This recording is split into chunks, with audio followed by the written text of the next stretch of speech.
These are some examples of some of the most iconic images of NBA history. Us NBA fans have seen these images so many times that they've essentially been branded onto our brains. These are the moments and images that define the NBA's rich history and define the legacies of some of the greatest players to ever live. With all of this being said, these pictures tell a story that often go deeper than many of us realize. They're more than just cool images, they're encapsulated moments that were the climax of a sequence of events. They're the moments that were immortalized because of the vast and legendary stories they tell. Today, I'm telling you the story of an iconic image from the man known as The Answer. The year is 2001. Allen Iverson has led his Philadelphia 76ers to a 56-26 record, which was good enough for the best record in the Eastern Conference. Many people forget this aspect, but the 2000 to 2001 76ers were an elite defensive team, with players like Theo Ratliff, Dikembe Mutombo, and Eric Snow. With that being said, not a single 76er outside of Allen Iverson averaged more than 13 points per game that season. Iverson essentially carried the offense for his team, as he led the NBA in scoring with 31.1 points per game and in minutes per game at 42. The impressive season was recognized, and Iverson was awarded the league MVP. Winning the MVP made him the shortest and lightest player to ever win the award. This was part of the appeal and legend of Allen Iverson. In many ways, he was just like one of us. He had his off-the-court issues growing up, but he struggled and fought through those until he achieved something great. He wasn't the strongest or most imposing player out there, yet he still went to battle every single night, and each time he became aggressive and got knocked down, he'd get up, shake it off, and go do it again. It didn't matter that Iverson was the size of a normal human just like us. Despite being surrounded by players towering over him, he showed us that if you go to battle with all your heart, you can stand out amongst the crowd. Heading into the playoffs now, and the 76ers started their playoff run against the defending Eastern Conference champions, the Indiana Pacers. Iverson continued his offensive onslaught, averaging 31.5 points per game over the series, and the 76ers defeated the Pacers 3-1. The semifinals was a matchup against Vince Carter and the Toronto Raptors. It was an epic 7-game series with the two stars giving sensational performances. Despite Carter's best efforts, ultimately Iverson was again too much, averaging 33.7 points and 6.9 assists over the course of the series, including a 54-point showing in Game 2 and a 52-point showing in Game 5. On to the Eastern Conference Finals, which featured a meeting with the strong Milwaukee Bucks, led by 3 stars, Ray Allen, Glenn Robinson, and Sam Cassell. This series would also go to 7 games. But there was no one in the East that was going to stop Iverson this year, as he closed out the series with 46 points in Game 6 and 44 points in Game 7, sending the 76ers to the NBA Finals.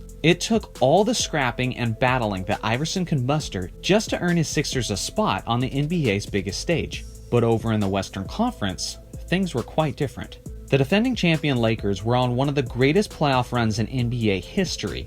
In the first round, they swept a loaded Sacramento Kings team in 3 games. Then they swept an as-loaded Portland Trail Blazers in the second round, and then swept the Tim Duncan-led San Antonio Spurs in the Western Conference Finals, setting up an NBA Finals matchup between the juggernaut Los Angeles Lakers and the Philadelphia 76ers. Now, context for this series is extremely important. Understand the Lakers were seemingly unstoppable at this point. Shaq and Kobe were each averaging roughly 30 points per game over the course of these playoffs. They were entering these NBA Finals as the defending champion, undefeated 11-0 team with their eyes set on not just repeating as champions, but also on becoming the first undefeated team in NBA playoff history.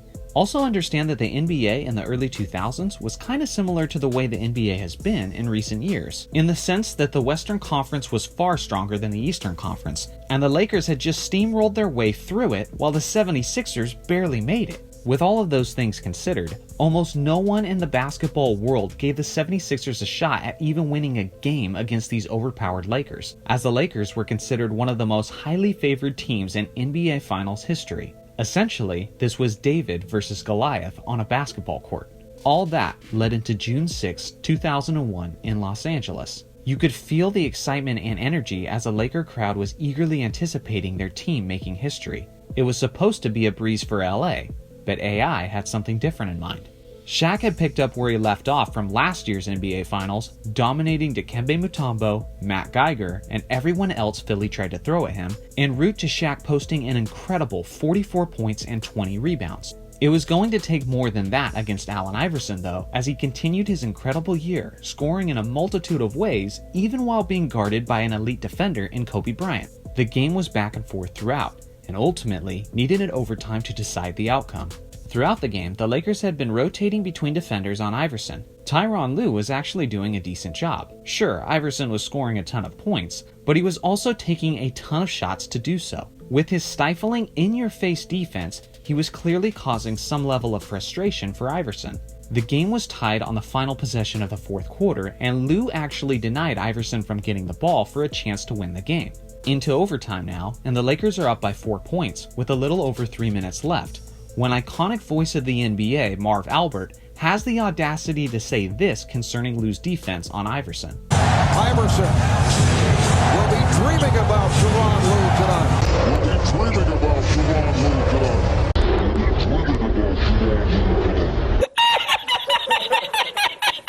I think you've got that backwards, Marv, because by the end of this game, it will probably be Lue that's having nightmares about Iverson for the rest of his life. Lakers up by 3 points now with less than 2 minutes to go, and now Iverson takes over. He drives to the basket, gets fouled, and knocks down both free throws. On the other end, Iverson gets a stop on Tyronn Lue. Philly is in transition, and Iverson makes them pay by hitting a clutch 3 to give the Sixers a 2-point lead. With less than a minute left in overtime, Iverson then made one of the most iconic plays in NBA history. He drove to the right toward the baseline, did a crossover, and then hit a dagger jumper to put the 76ers up by 4 points, and then proceeded to step over the defender, Tyronn Lue. The game was sealed. The 76ers pulled off a monumental upset on the back of Allen Iverson, who had scored 48 points and had 6 steals. His iconic jumper and step over was a great play, but it's famous for much more than that. No single play greater symbolizes the overcoming and incredible person of Allen Iverson. He showed the world that while others couldn't stand up to the all-time great 2001 Lakers, even they didn't have an answer for Allen Iverson on that night. Let me know in the comments section what's your favorite iconic moment of NBA history. Thanks for watching as always. Make sure to like and subscribe for more NBA content, and I'll see you guys in the next video.